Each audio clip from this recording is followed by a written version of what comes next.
Muy buenas tardes, YouTube. Los invito a su canal que hay en una mente perturbada.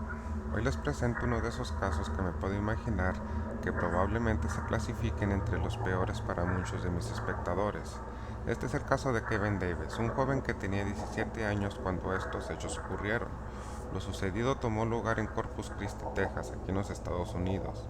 En la mañana del 27 de marzo de 2014, Kevin se levantó con una sensación ardiente, un impulso del cual él empezó a platicar a su madre. Él expresó un fuerte disgusto que tenía hacia la gente y la vida en general. Él platicaba que no estaba contento con su vida hasta este punto y que ya estaba cansado de vivirla. Le dijo a su madre que muy dentro solo deseaba suicidarse.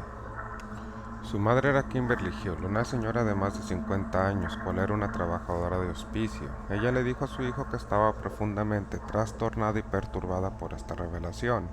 Ella le dijo a Kevin que no quería esto para él y le ofreció ayuda, pero también dijo que si en verdad él deseaba hacerse esto, en realidad ella sería incapaz de detenerlo. Al escuchar esto, algo cambió dentro de Kevin. Ese sentimiento ardiente se volvió incontrolable, solo que ahora habían cambiado los planes. Ya no deseaba acabar con su propia vida, ahora quería acabar con la vida de su madre y la de su hermana, una fantasía que ya tenía tiempo brotando dentro de él. Trágicamente, más tarde, esta fantasía se volvería realidad. Mientras Kimberly estaba relajándose sentada en el sofá viendo la televisión, Kevin le llegó por detrás y comenzó a estrangularla con una cuerda rota de un control de videojuegos. Por lo visto, Kimberly logró quitarle la extensión. Fue cuando Kevin decidió usar un método más brutal. Fue y agarró un martillo del cuarto, cual usó para repetidamente golpear y golpear y golpear a su madre en la cabeza una y otra vez. Kevin golpeó a su madre más de 20 veces en la cabeza.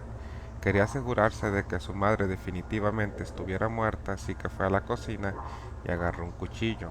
Clavó el cuchillo en las cavidades causadas por los golpes del martillo. Kevin usó el cuchillo para mezclar el propio cerebro de su madre. Curioso por saber cómo se sentía el cerebro, empujó sus dedos lentamente dentro del cráneo de su madre y comenzó a sentir la textura, cómo se sentía entre sus dedos mientras lo amasaba.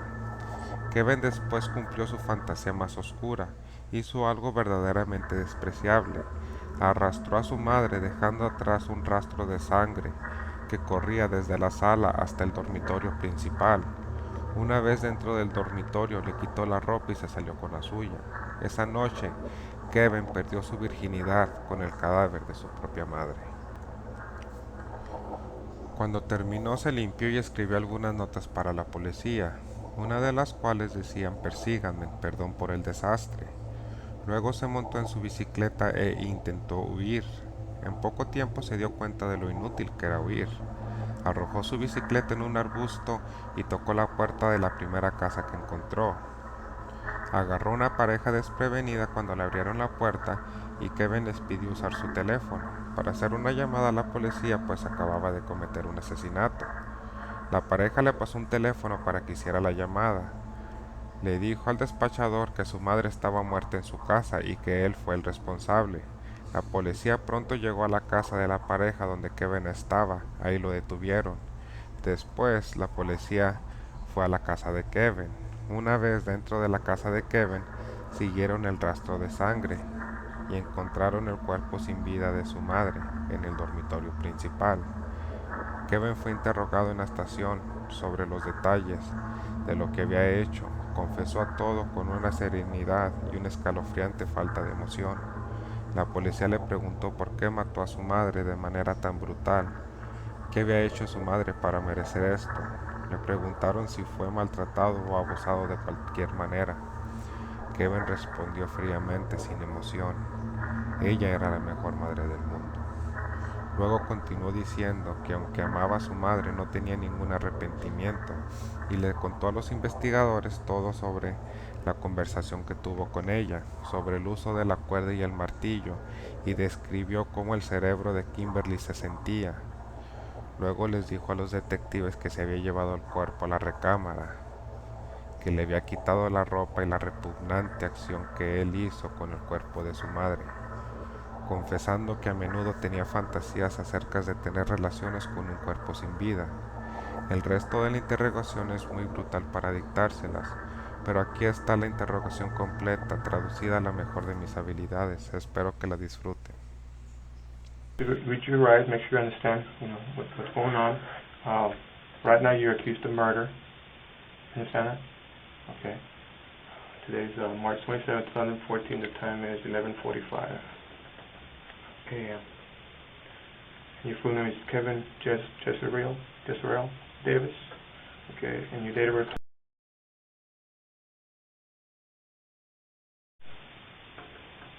I'm Detective Ramiro Torres, Detective Richard Garcia. Okay, let's go over these rights. Make sure you understand them. First one is you have the right to remain silent. Any statement you make at all, any statement you make may be used against you at your trial. Understand that? Write it initially here.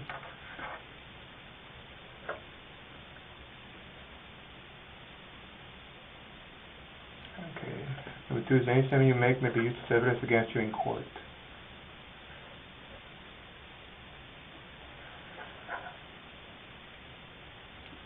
And the right to have a lawyer present to advise you prior to and during any question. You understand that? Okay.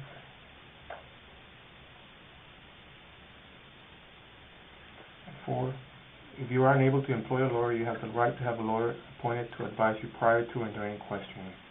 You understand that?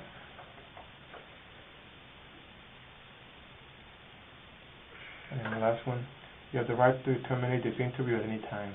Do you understand that? Yeah.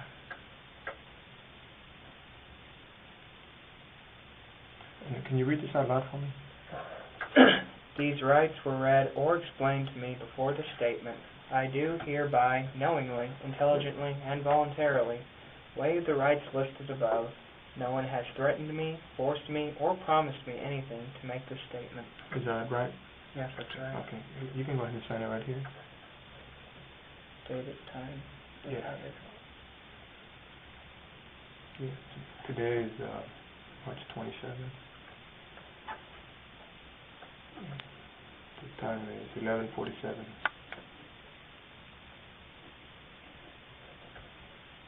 Oh, Yeah, sorry. you can put the time right here. It's okay. Oh, yeah. Put your initials there where you scratched up. Yeah, my mistake. I'm supposed to scribble on an official document. Hey, no problem, partner. Just relax a little bit. What's the last time you? Yeah, Kevin, can you put the year right here? Just put 327 and year 14 right there.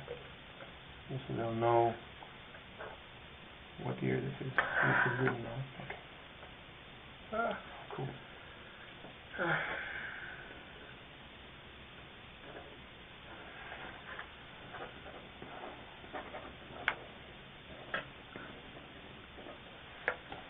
Like saying earlier, you've talked to some people, you want to get some stuff off your chest. We're here to listen to you. Why are you here? What happened? And tell us what happened. Well, has anybody gone to the house yet? Do you really? We know what happened. We have, but we want to hear it from you. Or we have an idea. You're the only one that can tell us. Start at the beginning, man. What caused all this? Well, the very beginning, I asked my mother for permission to die, or rather kind of commit suicide, the sort of beating around the bush sort of thing. Because, well, that doesn't really matter why I wanted to kill myself. Sure it does. Tell us. I'm bored with life. I don't like life. I don't like people. I don't like living it, basically. There's really anything depressing about it. It just is what it is. And so I wrote the note. I did. When did you write the note? Around 6-ish, 7-ish. Today or yesterday? Yesterday. Okay. That's in the afternoon or morning? Afternoon. Okay. And then what happened? And then She get upset with you? well, no, actually. I mulled it over. And then on a whim, actually, I turned it over, wrote a plan to kill both my mother and my sister, quite frankly, because that's always been a thing of mine. I'm a bit of a pervert. Yeah. Is it like a fantasy thing? It is, actually. So, that didn't happen. The best laid plans never work out, apparently, or at least the ones scribbled on a piece of paper. because she had decided she was sick of this stuff and she was going to go send me to live with my sister again. And so I kind of leapt off in a fury and just did it right then and there. Okay. You did what? Well, I tried to strangle her with a cord, a ripped cord from a video game console controller. That didn't work, huh? Where was this at your brother's finger? She was sitting on the couch watching TV. Okay. That didn't work out too well. She started screaming, and so I went to her room, opened a drawer at the very bottom to the right. I pulled out a hammer. I went back in the living room, and, well, you kind of get the gist from there. And she was out pretty quickly. Kind of tried to play dead at first, but then I finished it. So you hit her with a hammer when she was sitting in the sofa in the living room? No, first I tried to strangle her, and that didn't work. She grabbed the cord, so I raced back into her room, grabbed the hammer, came back out, and then did it. Okay. How many times did you hit with a hammer in the living room? At least 20, but then she was still alive. I dragged her into the room, as you probably clearly saw, and then I kind of wormed my hands into her brains to kind of just cut it. She was still snoring. Okay, so she was still alive? She was still alive. And you went in there and you kind of grabbed those brains? Yeah, finished it. All right. Did you use a knife on her? Actually, I was going to, but no, I didn't get to do that. Did you, I guess you never got to stab her with a knife? No. It was all with a hammer? It was all with the hammer in my hand. Where did you hit her with the hammer? The head. All in the head area? All in the head, I believe. I may have gotten her hand because she was covering herself. Okay. Is this in the front or the back of the head? Top, back, mainly. No, actually the entrance wound is around yonder somewhere here. Okay. And then, so when you dragged her to the living room, to the bedroom, you kept on hitting her there? Yeah, I kind of went. That's where that's when you reached in and grabbed her brain? Yeah, I kicked at it a bit. Then I just, that was kind of silly, but then I just decided to reach in and kind of just do it. And then what did you do after that? Then I had sex with her corpse. You did? Did you come inside her? I did, actually. Have you ever done that before, like had sex with her? No, I haven't, actually. This was just the first time? Oh, yeah, I lost my virginity to a corpse. Okay. Did you change in the bathroom? Did you? I did. I took a bath before then. My penis was really, well, that's a little personal, but yeah, I needed to clean it off, and so, and then I changed, yeah. Okay. How about your sister? What's your sister's name? Desiree Hill. Is she okay? She is okay, yeah. Okay. Where does she live? At an apartment actually very near here. That big kind of Hispanic thing, like Spanish-looking building. It's an old apartment complex with a code. Was it a fantasy of yours to kill her as well? It was. Did you write down that on your note? Oh, I did, actually, but I decided against it because, well, I'd had my fill of killing. I didn't. Seemed a little much. A little too excessive, yeah. So after you went in and you killed her, and you made sure that she was dead by grabbing her brain, moving it around, then you took her clothes off, or what? Or was she already unclothed? Actually, I had to drag her by her clothes to get her in there. It was very laborious, actually. She's a pretty big woman, she's heavy. Yeah. Hey, is she your natural mother? Biological mother? Yeah, actually, she is my natural mother. I take after my father. Okay. Hey, what kind of thrill did you get by having sex with her? I'd always loved my mother, I guess in the wrong sort of way, but a kind of love, I guess. Maybe some rage. Maybe just a little. But in a Freudian style? Freudian? I kind of get where you're coming from. Sure, why not, yeah. All right. Have you killed anybody else before? I have not. You just fantasized about it? I just fantasy, yeah. Okay. What got you to this point? Tell us about what got you to this point. Did you hate life? You wanted to commit suicide? Oh, what did you say about it when you told her you wanted in a roundabout way to commit suicide? She said no. She said yes. What did she say to you? She said, basically, I'm a grown man, and what I do, I just can't really stop me. She was distraught over it, of course. I mean, Of course. yeah, she said she'd cope with it. I mean, if you kill, and that's kind of why she wanted me to go away. Why she called my sister to come pick me up, and that's kind of why I just left. So at that point you got pissed? Not necessarily. I just knew it was time to act now or never. How long have you had these thoughts lingering? It's around my preteens, actually. Mm-hmm. Yeah. Do you ever seek any kind of medical attention, psychological? And you feel that you can cope with that? Nope, I never really seeked help, actually. I just accepted it as a part of me. I wasn't really ashamed of it. It just was what it was. Let's talk about the notes that you wrote. How many notes did you write? 3. 3. There was one in the living room. Yeah. That one was addressed to who? Desiree, my sister, because I knew she would. She's a good girl, but rather sensitive. I knew she would lose her head if she kind of saw that. Do you remember what the note said? Keep your head. Hurry. She might still be alive, although I highly doubt it, in parentheses. Something along those lines, yeah. Sincerely. But when you wrote the note, you knew your mom was already dead? Oh, yeah, I knew it. And, you know, so it was you're just messing with Desiree by writing that she might still be alive? Yeah, my sick sense of humor. Okay. I was pretty well off my rocker by then. All right. And then there's a second note in your mom's bedroom.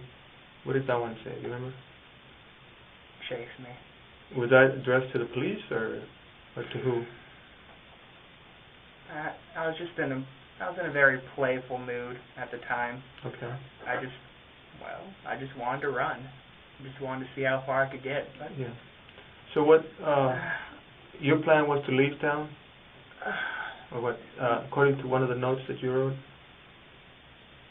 Oh yes, but actually, yeah, bus? the Greyhound bus. I was gonna try to get out of the state or anything really. But I guess something else happened. You ended up at somebody's house. No, actually. What happened? I told you my plan was foiled because she wanted to.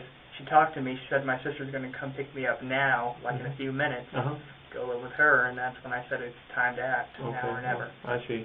I just went over to their house to use their phone, and then they wanted. I was using their phone, so I thought I might as well tell them when they asked me questions. I mean, they had questions on using their phone. Where was this at? Where did you end up at? Ultimately, I ended up in the backwoods of a ditch. Here in town or out of town? Robstown. In Robstown. How did you get over there? In Corpus Christi, I biked halfway, and then I got to the train tracks, and then I ditched the bike in the thick woods, and then from the train tracks, I just walked. To Robstown? Yeah. Okay, and then you came up to the, was it like the first house that you saw, or how did you go to this house to ask to use the phone? Initially, my plan was just to run as far as I can, but then I ended up crying my eyes out in like the thick woods, like, what did I do? And I realized, you don't know what you lost till you've already lost it. And so I knew that my life wasn't going to go anywhere, not anymore. So I just kind of gave it up midway. But what brings you here, other than your life? You just give up on life now, and you need to tell somebody what happened, basically, right? I guess, yeah. Your inside you want to do one thing, but your inside tells you more, like your heart, right? It's talking out of your heart. You know? You feel sorry you did this to your mom? In a way, yes, but I wouldn't take back what I did. It's strange, really. I did love her. In a way. Is she being mean to me? Oh, no, she's been the best mother. Okay, so she is nothing that she did? Oh, absolutely nothing, no. If I was to ask you, what did she do to deserve this, what would you answer? Absolutely nothing. I'm a Terrible cruel, disgusting person. Yeah, basically. How'd you come up with the idea to kill her and have sex with her? How did I come up with it? Yeah, was it? It's been a developing idea. My brain. But you haven't gotten ideas from games or videos, or you're not into some of those dark games? Some things inspired me, but they did not necessarily plant the seed. You get me? They didn't plant the seed, but they did egg me on, rather. I guess. Is that the books you've been reading? Not necessarily. I watch them. I recently got into watching some foreign movies, creepy stuff, not necessarily mainstream horror, the kind of stuff that you keep away from. Oh, okay. So are you into witchcraft? Anything like that? No. Not right. I guess it sounds kind of strange. I'm just interested because it's something unusual, and you're here telling us about it, and you appear to be a nice guy. You appear to be a good guy. You're not yelling and screaming at us. You seem very rational. You're very rational. You're pretty good guy. This is what I'm trying to figure out. That's all.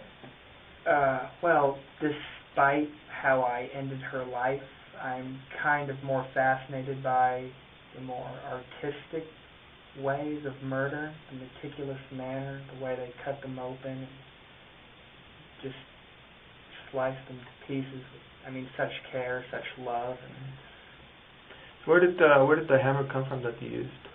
from her drawer. Okay. Yes. And then after you killed her, you just left it there, the hammer? I did. Yes. Because you saw a hammer there next to her body. That's the one you used. Mm-hmm. Okay.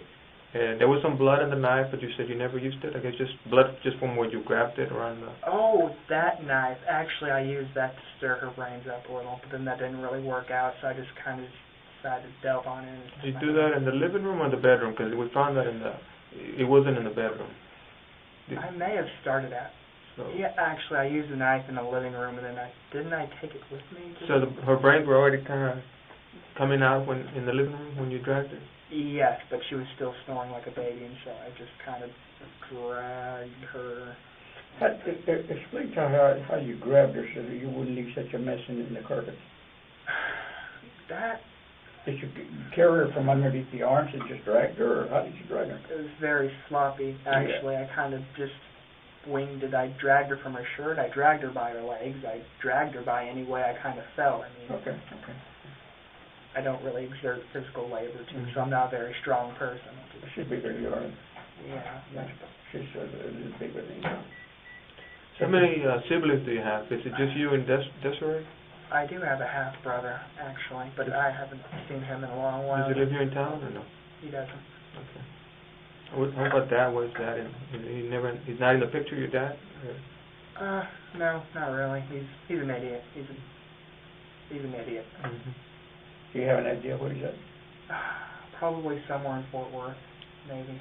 Mm-hmm. And you lived there with your mom at the Windrush Apartments? What's apartment number there? 1707. You have your own bedroom there? I do. Okay. All right.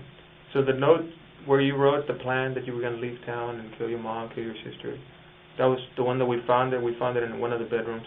Not where your mom was, but the other one. That was your room? Yeah, that Two-bedroom was my room, apartment? the big, blank, sloppy looking, Okay. But your sister didn't live with you guys? She did. Okay. There was a magic marker there on top of the little desk here in your room. Magic marker? Like Permanent marker. Like a marker. Permanent marker. Okay, permanent marker, yes. Is that the one you used? It was on a little folding table. Is that where you wrote your notes? I think I just grabbed a piece of my old schoolwork and just kind of. How do you do in schoolwork, man? Going back to school, how do you do in schoolwork? Pretty mediocre. I never really could muster to even really care. I guess I excelled in English for all that was worth. Okay. How about sports? No, I don't like sports. You don't like sports? Football? I know you're a little small for football, but. Oh. Yeah. What school did you go to? Ray High School. Ray? And you were in 10th grade? Yeah. All right. Do you ever tell anybody else what your plans were? What you wanted to do, your mom or your sister? No, but over the years there were hints. As a younger boy, I was a lot dumber, a lot more angsty. I said things, but I guess they basically brushed it off. I guess the hints were everywhere, but they're my family, and family looks past that kind of stuff, or they try to not look at it. Mm-hmm. I guess. Let me ask you. At this point, what do you consider yourself? You consider yourself. I'm going to use a dirty word, okay? But I don't mean to insult you, okay? Do you consider you mentally disturbed? Do you consider yourself crazy? What do you consider yourself? Any of those? Or you think you're okay? You just got some bad thoughts? I'm not mentally disturbed. I mean, I'm sane. I know exactly what I did. I know that it's wrong in the traditional sense of wrong. Hello. It was just a fantasy you had, and you had to carry it out. Yeah. Not yet. Now I feel vaguely, Right. kind of like I'm done. So, You still feel like, well, you're done with your mom. You still feel like you want to keep on killing? To keep on, with other fantasies? Or how do you feel? I came here to pay for my crimes, so I guess I should continue with the truth. Truthfully, Yes, definitely. I would kill again. how about us? You think you want to kill us? Oh, no, rather, men aren't my thing, actually. Women. Yeah, Okay, Do you have a girlfriend? I don't. You I've don't? never had a You girlfriend. never had a girlfriend? I'll tell you what, give me your fancy of killing a woman. How your fancy killing would be, your ace killing, what would that be? This is a little peculiar. I'm on camera. Okay, I'm not surprised at what I'm going to hear, but you tell me. maybe dressing up in a nice suit, sneaking into her house, disabling her boyfriend. I'd bring a pretty dress with me to dress her up in. I was always into strangling, but after that last blunder, I guess maybe something big and sharp would be more along my thing. And I could, I don't know, probably decapitate her, as I prefer my women dead. Okay. I would dress her up, I'd stitch her up, kind of try to work the head back on, perhaps. And then I'd go to town, and it would be a night to remember. And then I'd kind of just burn everything and run for the hills. Now, you mentioned that you lost your virginity to a corpse. Yeah. Can you tell us a little bit about that? What happened? Oh, well, just last night, my mother, yeah. Okay, not somebody else. You're talking Yeah. about your mom. Yes. Okay, so before that you had never had sex?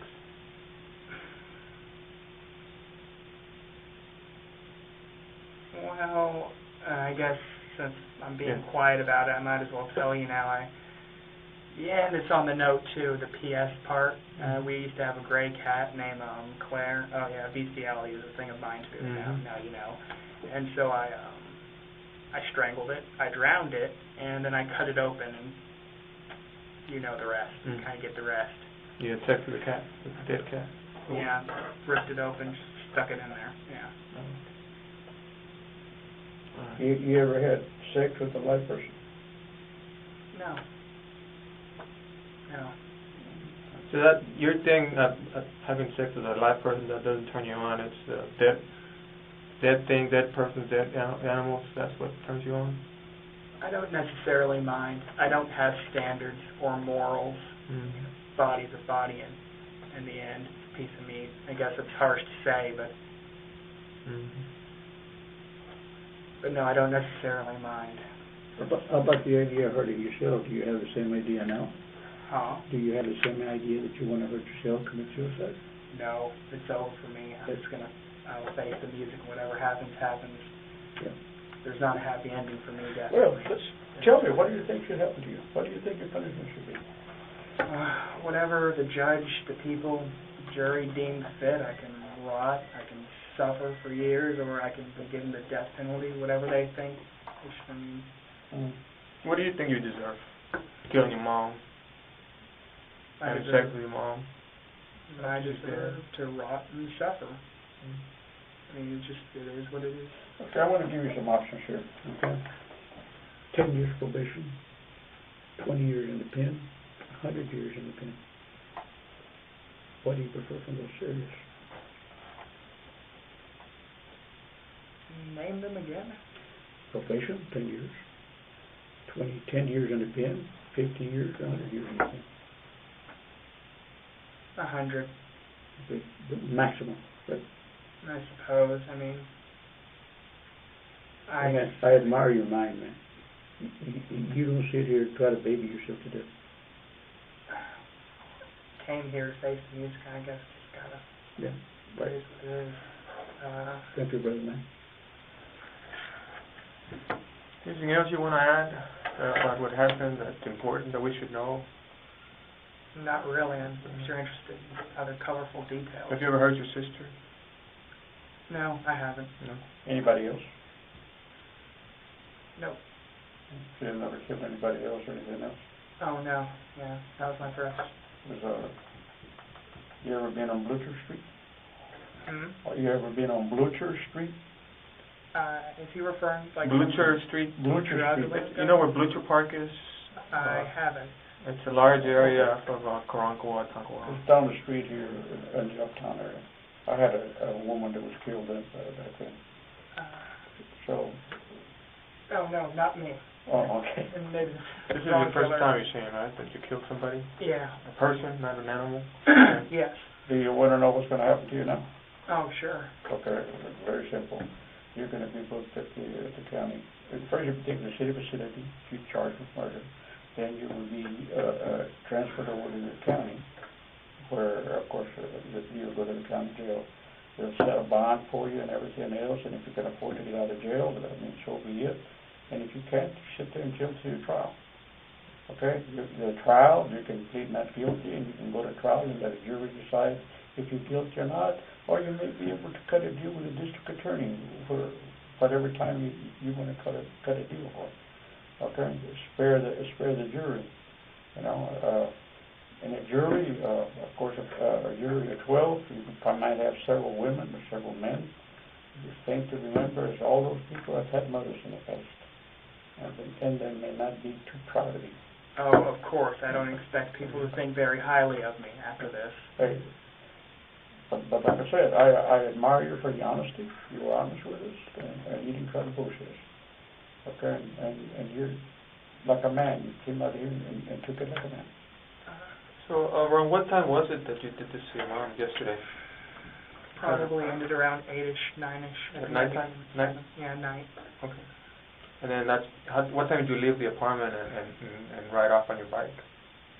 Maybe around 9-ish, 10-ish, late night. Late 9. And then today is when you ended up at that house in Robstown? Yeah. Where would your bike be at? Probably in the undergrowth around the train tracks, just a little east of that house.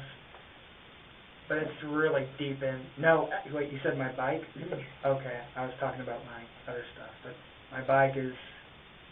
I was going nowhere at the time. I don't even remember the street I was on. I just kind of stuffed it in the undergrowth near the railroad. Near the railroad in 44 or where? No, it was kind of a residential area. I remember going down a steeper hill with my bike, and I just ditched it. Wasn't worth much now, so I kind of rode it a little hard, of course. Do you know how to drive? I don't know how to drive. Oh, is that why you didn't take your mom's car? Exactly. I think your mom's car is still parked there now. Did anything happen to your mom's car? Oh, nothing. Okay. If we were to take you, would you go show us where the bike's at and what? Oh. Could you do that? I don't remember the street name, but I could help, yeah. I'm interested to recover your bike. What kind of bike is it? What does it look like? It's rad, very dirty. Is it like a 10-speed, or a BMX type bike, or 6-speed? 6-speed? Yeah. And when you left their apartments, which way did you go? I kind of zigzagged around like an idiot because I had no idea where I was going to go. And it was a little leisurely because, I mean, after you murder someone, after you cross that kind of line, you don't really think much about it. Okay, so would you say you went down Highway 44 all the way down to Robstown? I think I did pass over, past thing. I passed by a car dealership. I don't remember, quite frankly. You mentioned the other things. When you mentioned bikes, I thought you meant the other things. What other things are out there? Oh, I'm just talking about my backpack and other things. Yes, that's what I was talking about. Which is way down, far the line, just a little east of the house I ended up at in Cal Allen. So it's Cal Allen and stuff. By the railroad tracks? Yeah, Corpus Christi bike, but it's the Cal Allen stuff, backpack and whatnot, is really stuck underneath the undergrowth, yeah. Okay. And we probably to recover that, hoping we can find it. Would it be all right for you to take it down there once we find the railroad? Oh, you want me to? Yeah, I can show you. Okay. I'll tell you what, let us get through with the rest of the people we have here, and then we'll hop in the car, and, we'll take it down there and we'll try to recover your backpack and your bike and go from there. Okay. Is there anything in your backpack full of blood or anything else that needs to worry about? I don't believe so, just some supplies I kind of just threw in there. Yeah, you said you took a shower at the house and everything, right? Oh, I did, yeah. So you were covered in blood? I was covered in blood, my glasses, everything. It was a mess. Okay, well, then we're gonna put you in another room where we're going to shut it down, and then we'll go from there. Would you care for more water or anything? It's up to you, man. I got it in the refrigerator if you want it. I think I'm fine. I'll just finish this. Okay.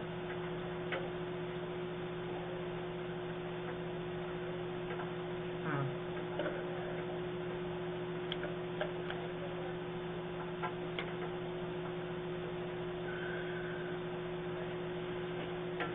Hey, thanks.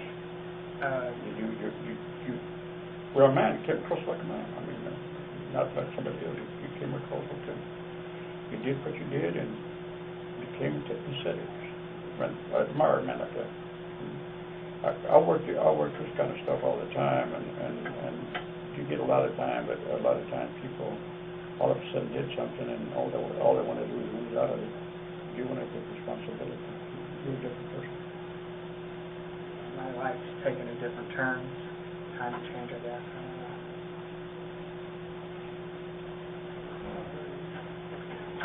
Why don't you come over here with me and... You're handcuffed, right? Yeah. We need to find your sister, just to make sure that she's okay. You said you didn't hurt her, right? I did not. We're trying to call her on the phone. We can get her. Does she go to school? No, she doesn't go to school currently. Oh, okay, because we thought maybe she was at college or something. Does she work? She works at Mesquite Bar and Grill, I believe. That's the one in Saratoga? I would not know, but probably. And her name is Desiree? Desiree Hill, yeah.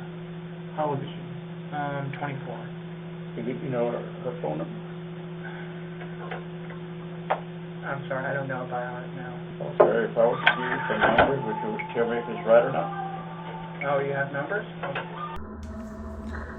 Antes de que comenzara su juicio en octubre del 2014, Kevin cambió su declaración de culpabilidad inocente. En corte se reprodujo el perturbador video de la confesión para que el juzgado escuchara cada detalle.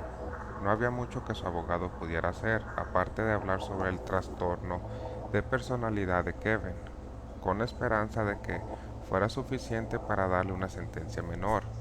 Algunos médicos testificaron que Kevin sí tenía un trastorno de personalidad, pero continuaron diciendo que a pesar de esto, Kevin sabía exactamente lo que estaba haciendo.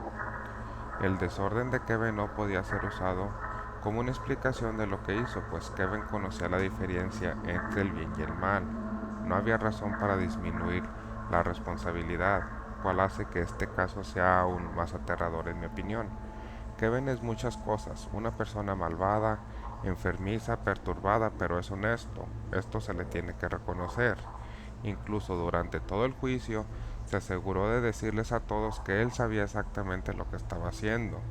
El jurado no tardó mucho en decidir un veredicto, 1 hora para ser exactos. Kevin recibió una cadena perpetua. Kevin actualmente está cumpliendo su condena en Richmond, Texas, y será elegible para libertad condicional en marzo del 2044.